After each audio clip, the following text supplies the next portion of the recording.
Hello and good evening. I'm Melissa Idris. And I'm Sharad Kuttan. Welcome to Consider This. This is the show where we want you to consider and then reconsider what you know of the news of the day. Human Resource Minister M. Saravanan comments that a minimum wage of around 1,500 ringgit a month is expected to be implemented before the end of the year. And that comment has raised debate over the consequences that it might have. Now, the minimum wage was last increased in February of 2020 from 1,100 ringgit to 1,200 ringgit per month. Tonight, we will speak to both supporters and detractors of raising the minimum wage. Let's begin with Muhammad Effendi Abdul Ghani. He's the acting president of the Malaysian Trades Union Congress, which is the federation of trade unions representing Malaysian workers. Effendi, as expected, there has been pushback on this news. I am wondering how you would respond to the argument made by the Malaysian Employers Federation that raising the minimum wage would affect businesses who are currently struggling to recover from the effects of the pandemic. So I think they have view from the MEF, but from the MTC, we still see that the minimum wage, the higher minimum wage rate is reasonable and appropriate at this time when the Malaysian economy is growth increasingly positive. So the increasing minimum wage is also to offset the rising price of raw materials and food price, which has increased the cost of living today. So I think the MEF or the employer side that always, I think since we have implement the minimum wage since 2013, they have been giving a huge of reasons why we cannot implement the minimum wage in our country. But if we see that the statistic on the company in Malaysia is more company in Malaysia is growth in Malaysia because it's to show that the economy in Malaysia is growth.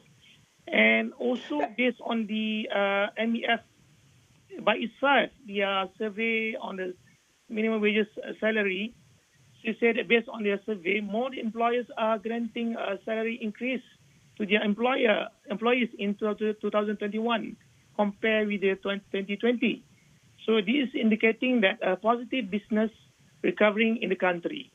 This is according to the Malaysian Employers Federation salary survey for executive and non-executive.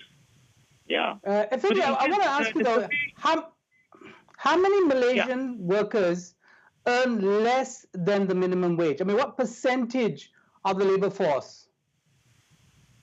So far, I think there's no record to say that their company implemented the low minimum wage because the minimum wage should be enforced in our country to all the employer in our country.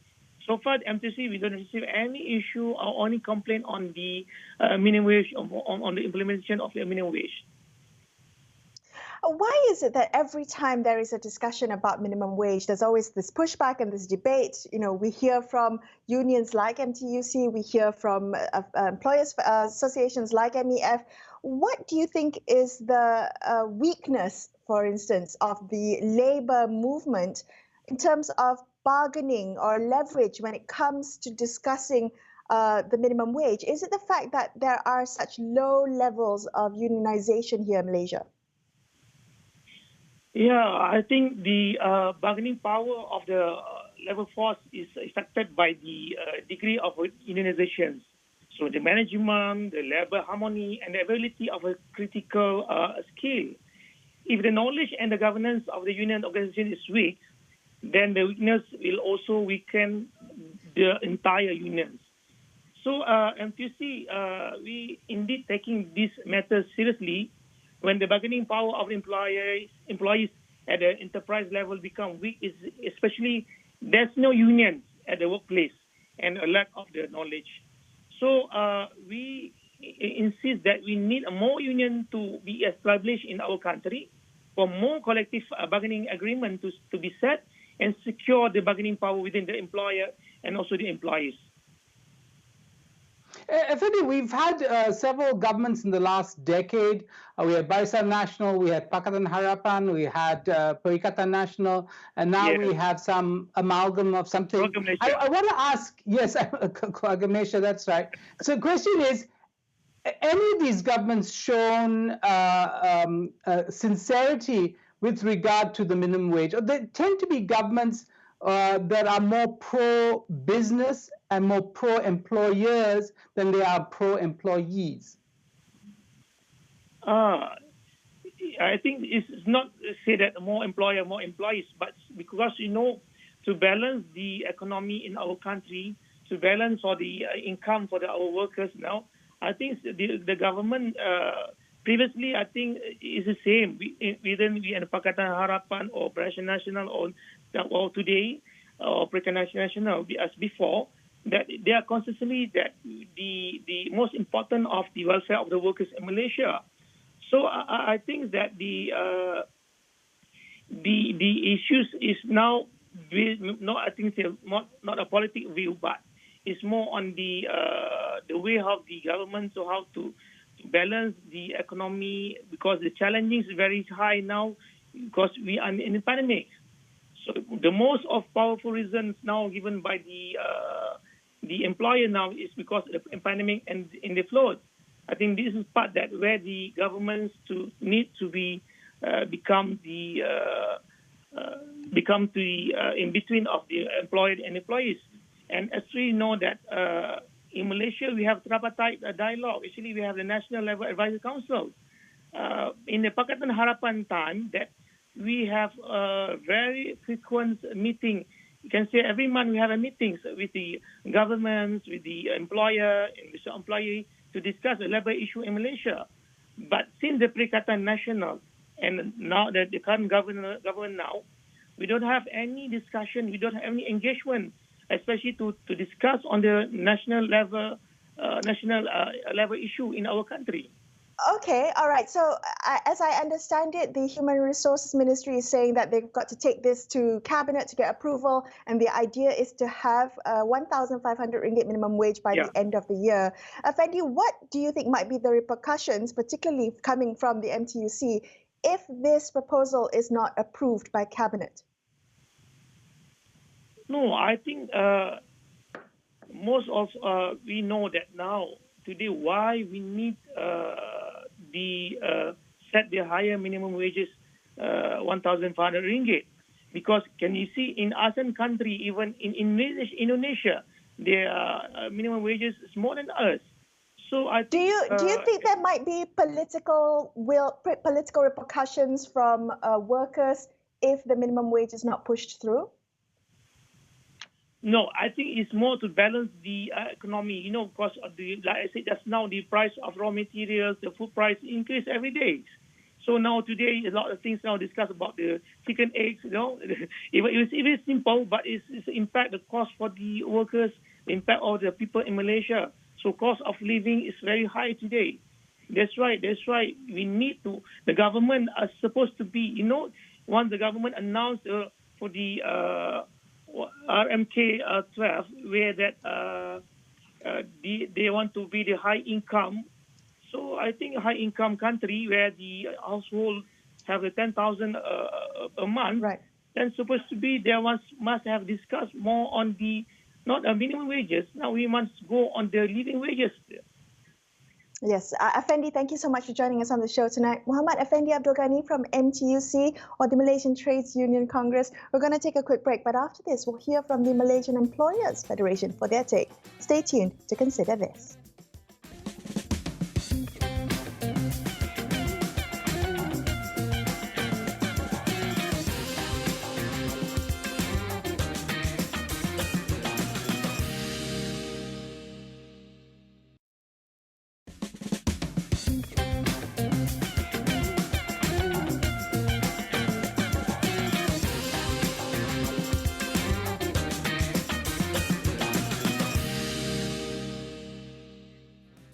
Hi, you're watching Consider This. I'm Melissa Idris. With me is Sharad Kuttan. Let's speak now to Datuk Shamsuddin Bardan. He's the Executive Director of the Malaysian Employers Federation, MEF.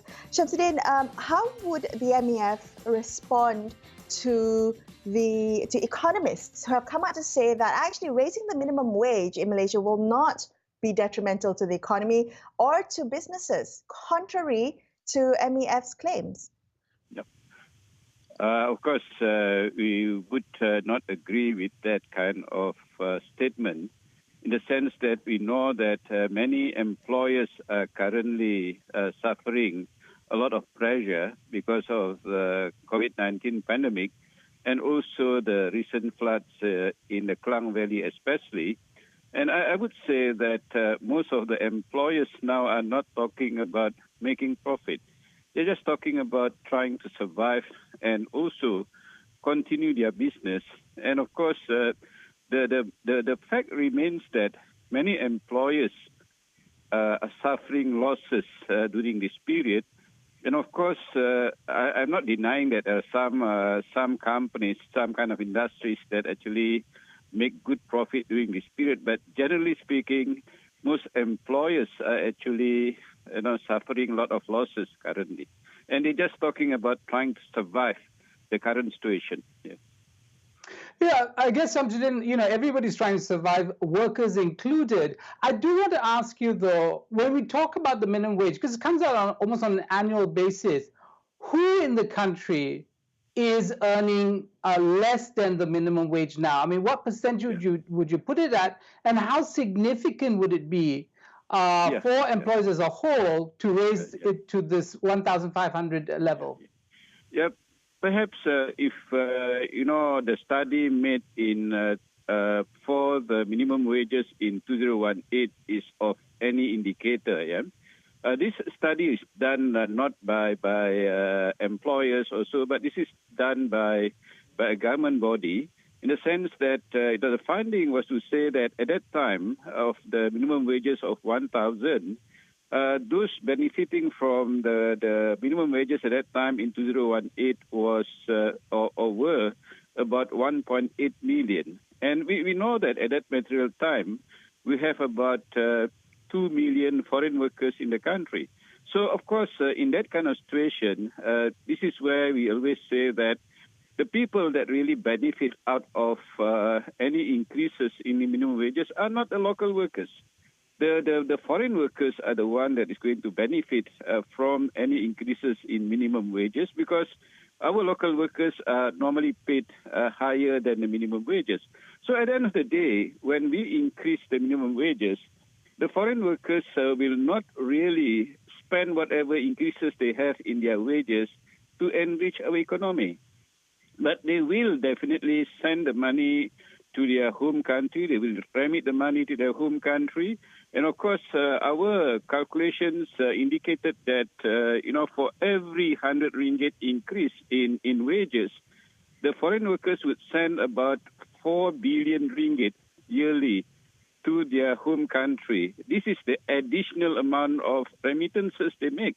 Of course, when you talk about the existing remittances, about 34 billion ringgit.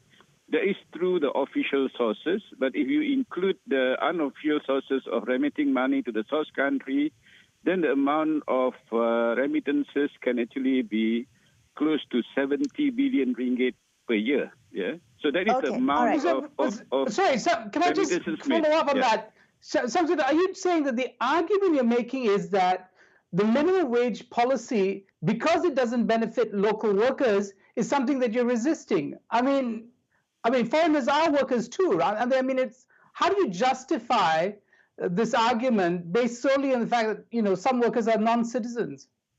Yep, sure. This is where I think we need to change the way we remunerate our employees, so that at the end of the day, it would be more like a win-win situation for both employers and employees.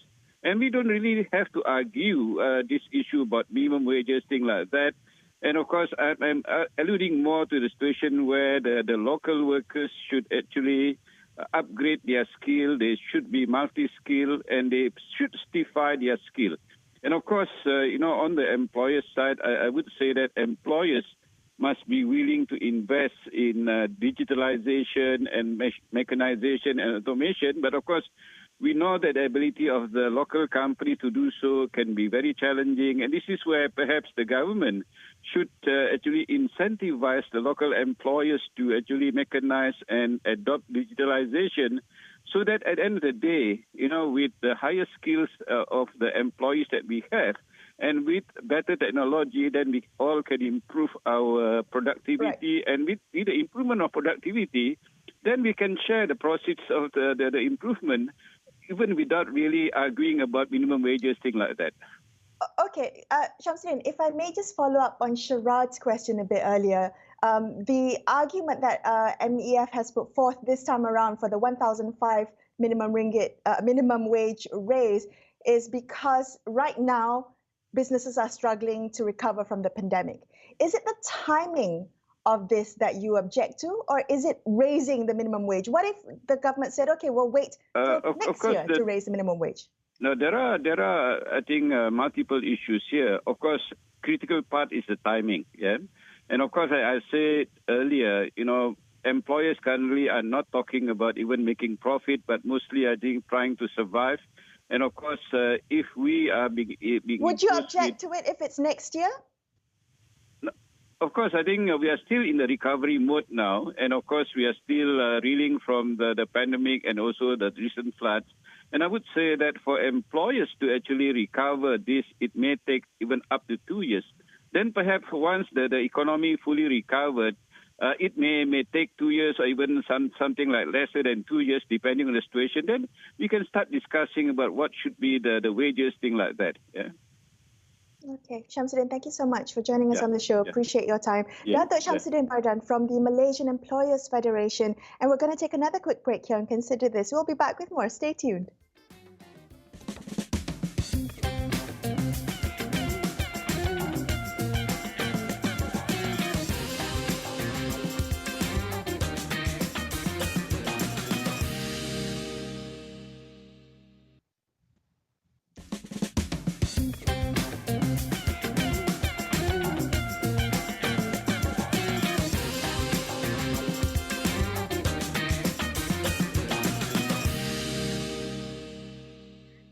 Hello, thank you so much for staying with Sharad and I on Consider This. Let's speak now to Dr. Juwita Muhammad.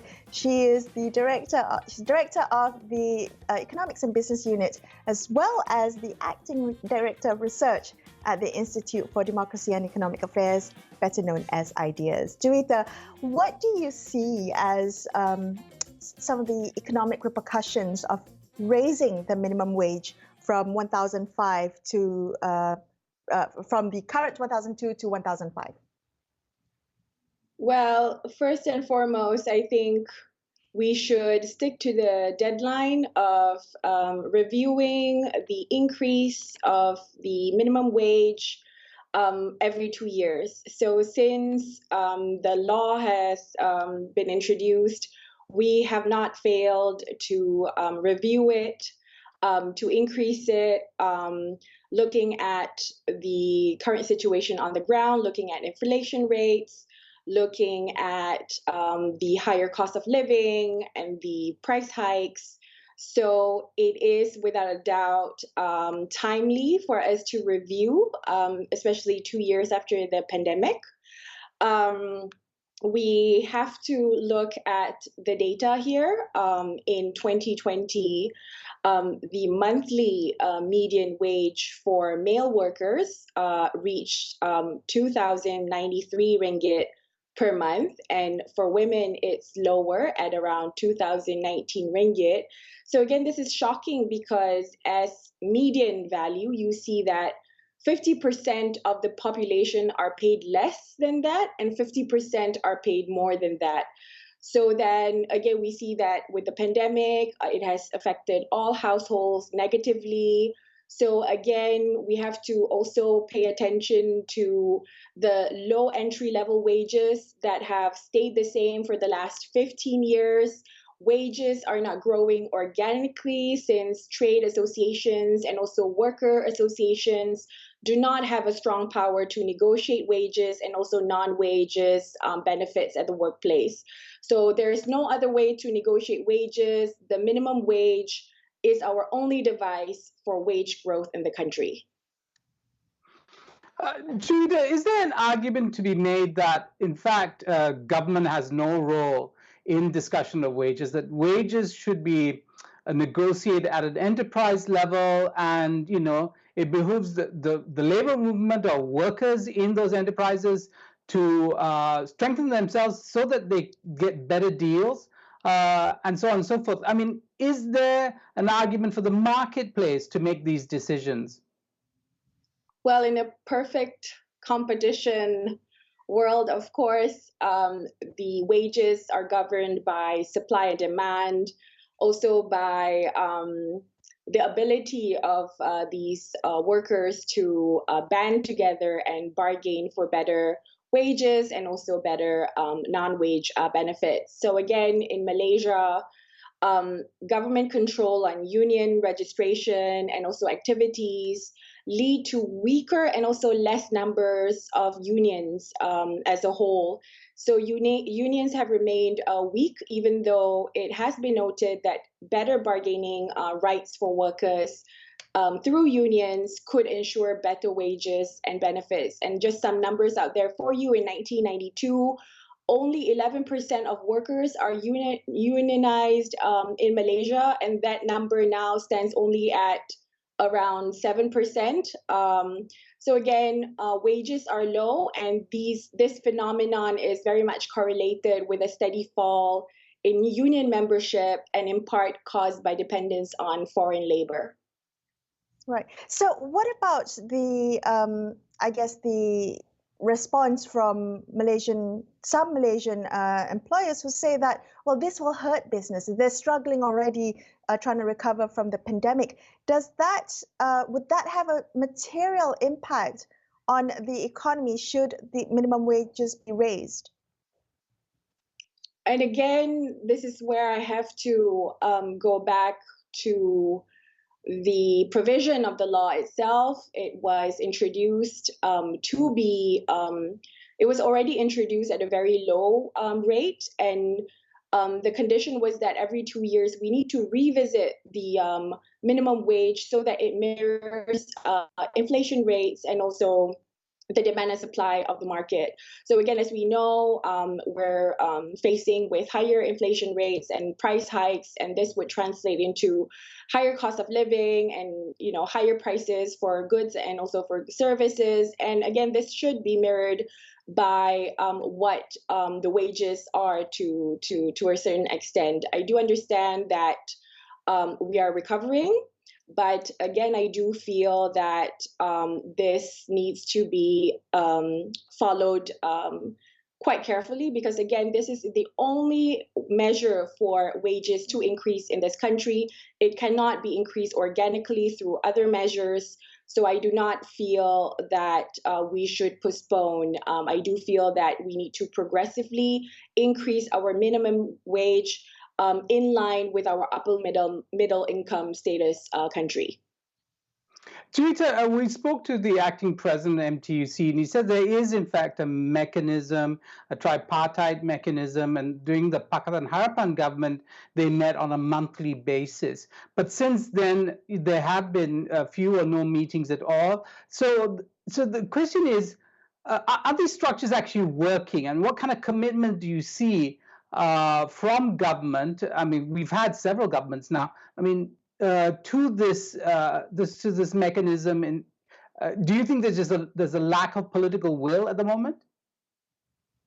Well, I do feel that again, government control on union registration and activities should be laxed to a certain extent, so that more workers can be unionized, and then they have an avenue to bargain for better wages and better non-wages benefits. But in this case, in Malaysia, what we are seeing today is that the only way for wage to grow organically is through the minimum wage. law. So as it is, of course, there are many ways we can improve the situation, but let's look at the rule of law, and let's use this rule of law to fairly compensate our workers, our local and our foreign workers. All right, Dr. Juwita, thank you so much for being on the show tonight. That was our conversation with Dr. Juwita Mohammed of the think tank Ideas. That's all we have for you on this episode of Consider This. I'm Melissa Idris. And I'm Sharad Kuttan, signing off for the evening. Thank you so much for watching, and good night. Good night.